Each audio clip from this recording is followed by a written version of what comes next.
My third cruise, let's do this. We'd be sailing on the freedom of the seas. This 8-day Caribbean cruise cost $971 Canadian for an interior stateroom. Again, the cheapest option. Before we get going, don't forget to like and subscribe for more videos like this. Let's get me to 200 subscribers. Now, time for some stats.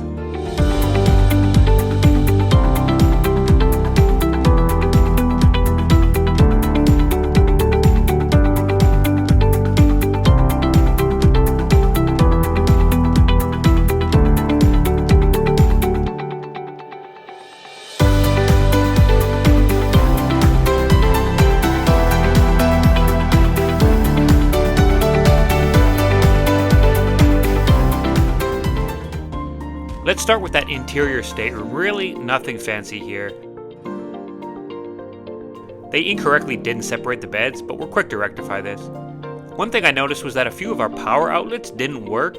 I didn't even think there was a way to charge your phone near your bed. But on the second last day, I discovered the bedside phones had a USB port. I was less outraged.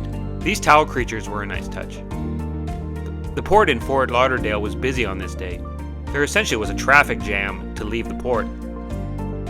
We went out on the promenade, which was absolutely huge. I was loving how wide and spacious it was.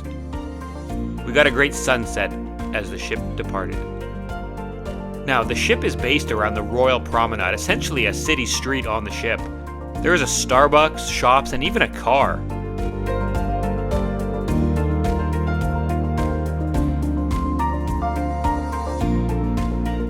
There's a pub on board too, pouring pints, which I thought was great. I thought was lacking on previous ships. As it was around Christmas, a large, impressive Christmas tree was at the back of the street. All sorts of stuff went on this street. There was an American flag made out of cupcakes at one point. The British then showed up, as they tended to do, followed by some Vikings and others in this promenade parade.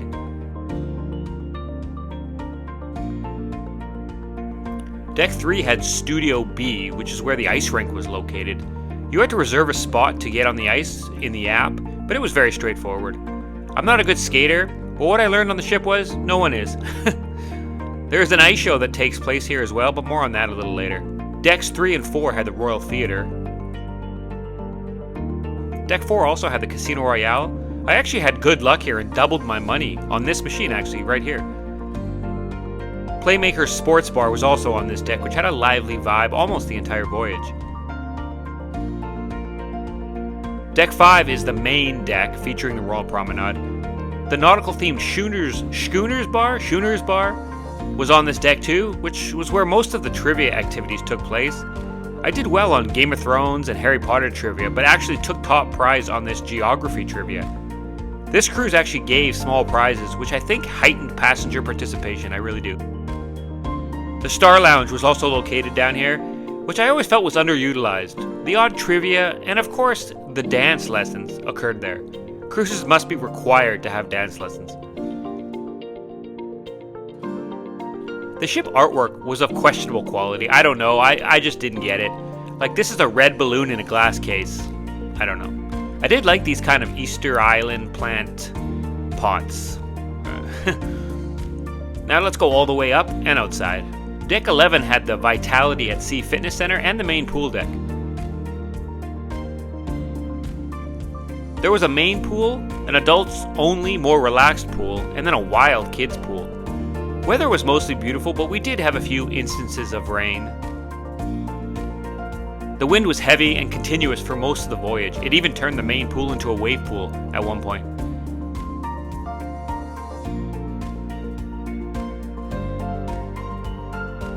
Because of that wind, sometimes it got a bit cold, so often the hot tubs were packed. I mean, look at them here. Doesn't really interest me. This ship had huge hot tubs jutting out the side of the ship, as you see here. I did find a way later to get in them all by myself. Deck 12 had a lap track surrounding the pool, and while you may imagine your run going like this, most of the time it looks like this.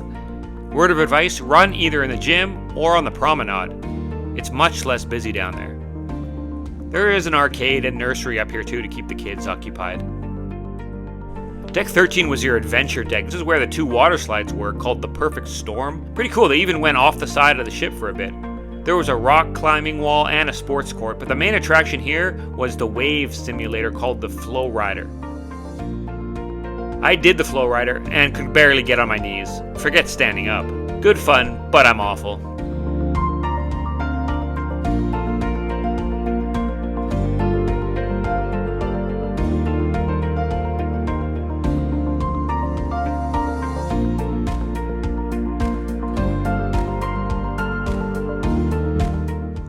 Oh yeah, there's a mini golf course here too.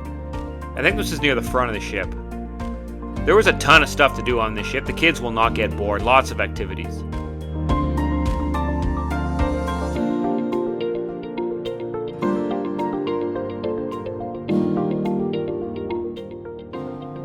So now the food. The main pool deck had sprinkles soft serve, which was adequate. The Quick Bite stand El Loco Fresh, a Mexican joint, it didn't really impress me, unfortunately. The other Quick Bite restaurant is Sorrento's on the Royal Promenade, which was perfectly good cruise ship pizza, really. The main buffet, the Windjammer, was located on Deck 12 and always had a few of the staff welcoming you with great enthusiasm.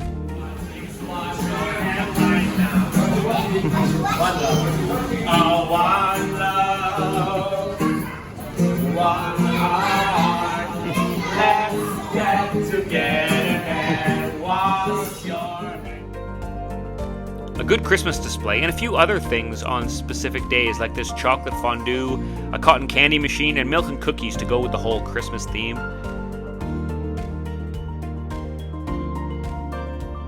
The buffet itself was quite spacious. I like the seating arrangement right here, this kind of circular seat. It would be great in a big group. The food itself, while perfectly fine, lacked variety. We were in there every day and very little was changing. The Celebrity Eclipse had a different theme every day, but not so much on this ship. The dessert area always gets my attention, and while nothing was bad, nothing was great either.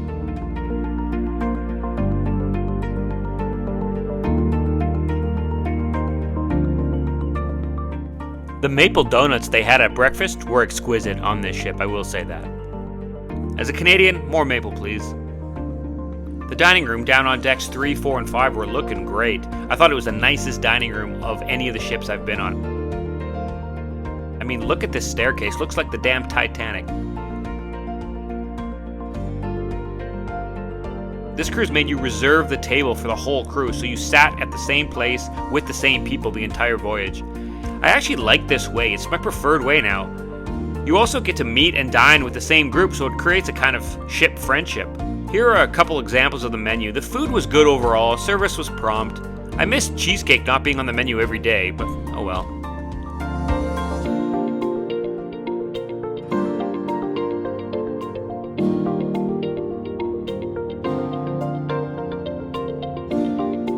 Our waiter kept bringing me 2 of things, like 2 dinners, 2 desserts. I don't know exactly why. Here are a few of the misses. This burrito wasn't very good. And this appy just didn't work for me. The shows were of good quality. This first one was a tribute to Broadway, and the second was a tribute to fairy tales. The second was the superior of the 2, but I'm surprised an 8-night cruise only had 2 shows. Maybe because there's so many other activities to do on the ship, I don't know. The same performers did the ice show, and I was actually more impressed with that than in the theater. They are all very good skaters. There were group bits and solo bits. By the end, there were flips and other cool moves. Like, look at this.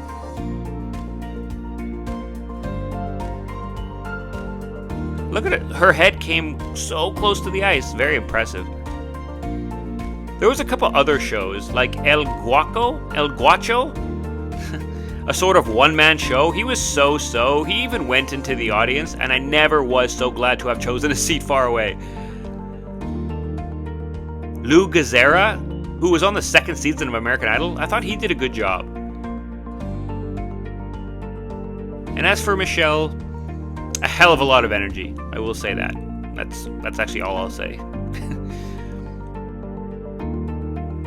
As far as the destinations, we didn't do any excursions. We didn't quite find the appeal in most of them. Our first stop was the island of St. Martin. We spotted these vans. This is like their form of public transit. It had our destination sign in the window, $10 US return for the 2 of us, including tip. A way better deal than the tour guides that are being thrown at you as you leave the ship. Our destination was Maho Beach, a place famous for being right beside the airport. It was packed for that very reason. Got some beautiful water, some of the nicest I've ever seen actually. We were expecting large planes like this one flying right over us, but what we didn't expect was that when the planes take off, it blows the entire beach away. Wear your sunglasses to avoid sand in the eyes. Returning to the ship, we spent the rest of the day watching runners, desperately trying to make it back before departure. And then we were off. Goodbye to Mein Schiff and St. Martin.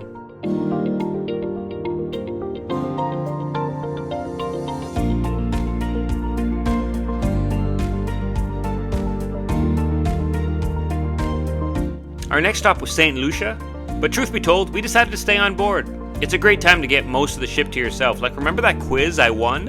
It was during the port stop. And this was my competition. Gotta play the odds. Our last stop was St. Kitts and Nevis, and we originally wanted to check out the museum, but it was under construction. We paid $25 US each for a tour in the back of this bus.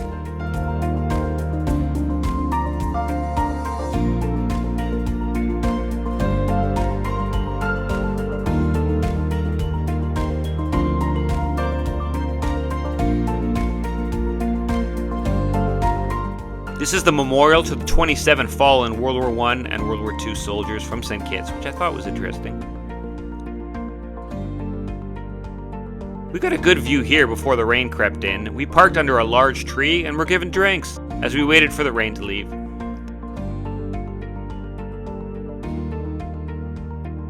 The tour guide gave us some history lessons on the island. We eventually got to the top of a hill called Timothy Hill, and it was packed. Definitely the place to be on St. Kitts.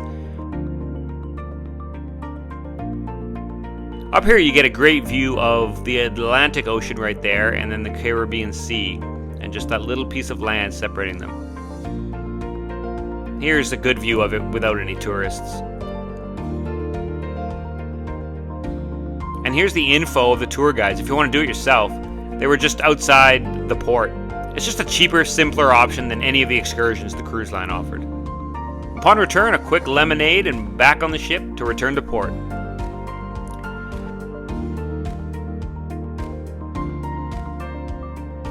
So that was it. When we got back, we departed, and that was the last view of the old Freedom of the Seas. So the scorecard, condition of the ship was great. Probably the best looking ship I've been on, because it's the newest. I didn't notice much wear and tear. Hospitality was good, about on par with my other experiences. There were sometimes random dances the crew would do. Some will love it. I was indifferent, but it was something to look at while eating. Food I thought was fine, but I will say probably the worst I've had on any ship. Like, saying that, it's not like it was bad, just lacking variety and nothing really standing out. Perfectly edible, I'd describe it. Drinks were a 7 out of 10 because there was draft beer, which I liked. I didn't get a package as per usual. I found this ship the cheapest as far as purchasing drinks goes, so that was good. And then entertainment, really a ship with lots to do, especially for young kids. This is the highlight of the ship, and probably the reason you should do it if lots of activities are your thing. Like, all sorts of activities going on. And end of the cruise, and end of the video. Thanks for watching. See you next time.